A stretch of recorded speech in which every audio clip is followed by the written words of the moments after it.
안녕하십니까. 대하소설이자 자전소설이며 장편소설 3권의 운명 시리즈 6권과 개정판 시리즈 8권 저자 소설가 출봉 정황환입니다. 오늘은 쉬운 소설 쓰기 제6장 어조, 어법, 상징 중 어법에 대해서 강의하겠습니다. 어법은 말이나 글의 일정한 규칙이나 법칙을 말하며 문장에서 작가가 어휘를 선택하는 취향과 능력, 어휘를 구성하는 문장의 개성을 뜻합니다. 어법은 문장의 성격을 외연과 내연의 두 유형으로 분류합니다. 외연과 내연을 시에서는 외제율과 내제율이라고도 합니다. 외연은 객관적인 서술 문장으로서 눈에 보이는 대상을 바깥 테두리에 고정되고 한정된 일반적인 표현과 사전적 의미를 표현할 뿐이어서 매우 지시적이고 명시적인 성격을 가진 문장입니다. 시점으로 보면 3인칭 관찰자 시점 또는 객관적 시점입니다. 외연은 문장이 일반적인 서술에 해당하며 눈에 보이는 사물이나 상황을 객관적으로만 표현하는 문장입니다. 외연으로 된 문장은 작가의 감정, 사상, 가치가 전혀 반영되지 않습니다.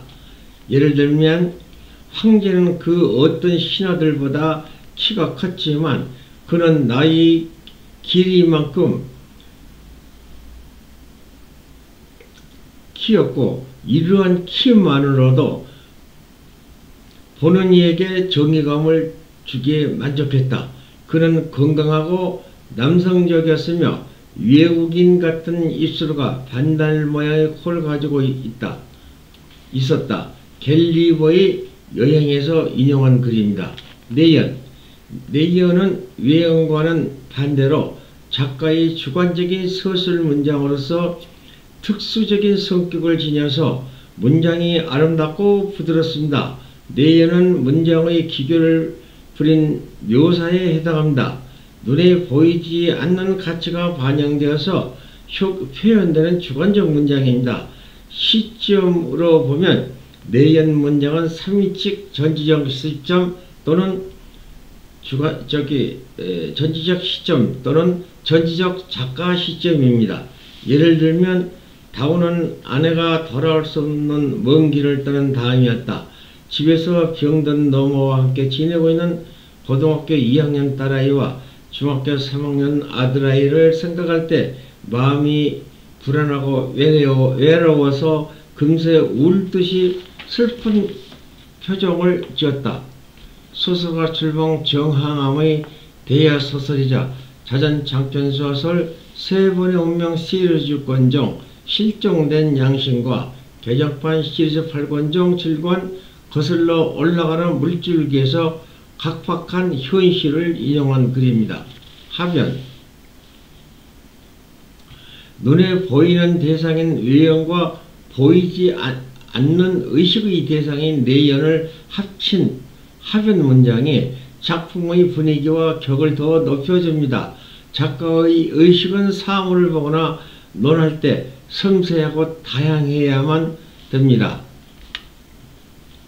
작가는 소설을 쓰는데 완전한 내용의 문장도 외형의 문장도 이상적이라고 말할 수 없습니다.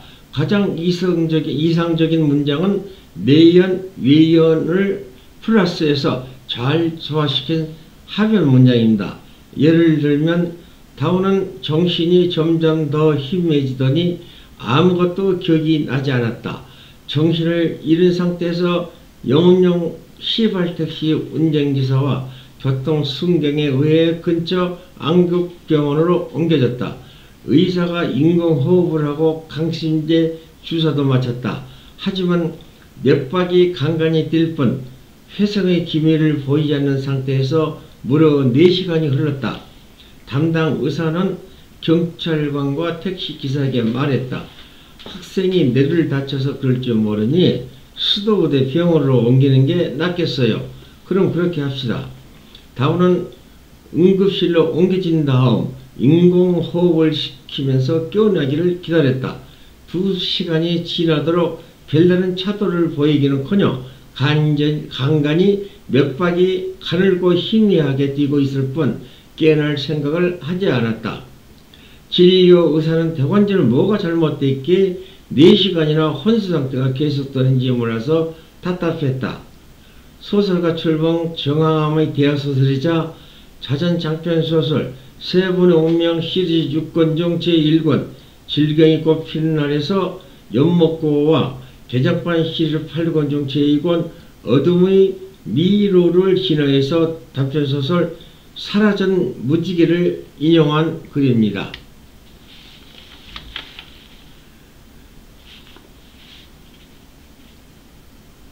내연과 외연이 조화가 이루어져서 된 문장.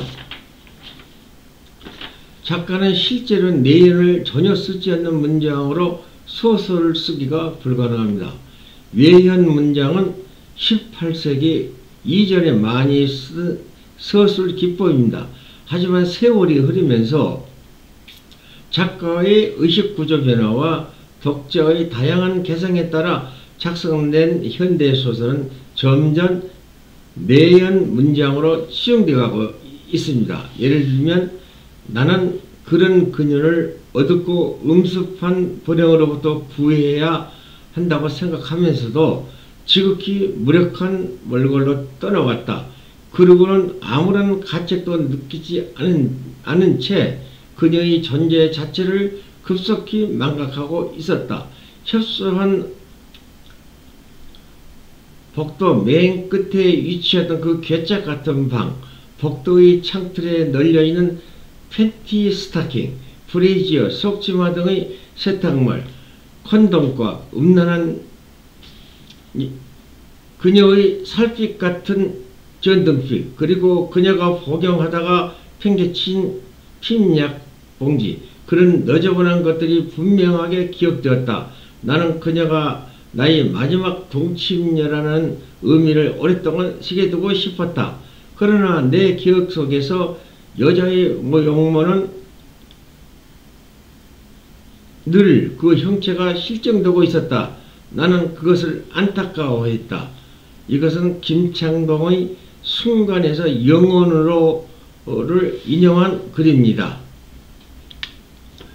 내연과 외연이 조화가 이루어져서 서술된 문장 두 번째에 다우는 인천경찰청 폭력배 형사들의 만행을 생각하면 참을 수 없을 정도로 분노가 컸다. 그는 아내가 돌아올 수 없는 먼 길을 떠났다. 집에서 병든 넘어와 고등학교 2학년 딸아이와 중학교 3학년 아이를 생각하면서 학동 구치소 창가에 어둠이 깔린 창밖을 내다보았다. 고층 건물 불빛이 광점을 이루어 아름답게 빛을 발했다. 소설가 출봉 정항암의 대하소설이자 자전장편소설 세분의 운명 시리즈 6권 중 제5권, 개작판 시리즈 8권 중 제7권 역류하는 물줄기에서 아내가 남긴 발자취를 인용하는 글입니다. 다음 시간은 상징에는 이미지와 이미저리가 있는데 상징에 대해 강의하겠습니다. 감사합니다.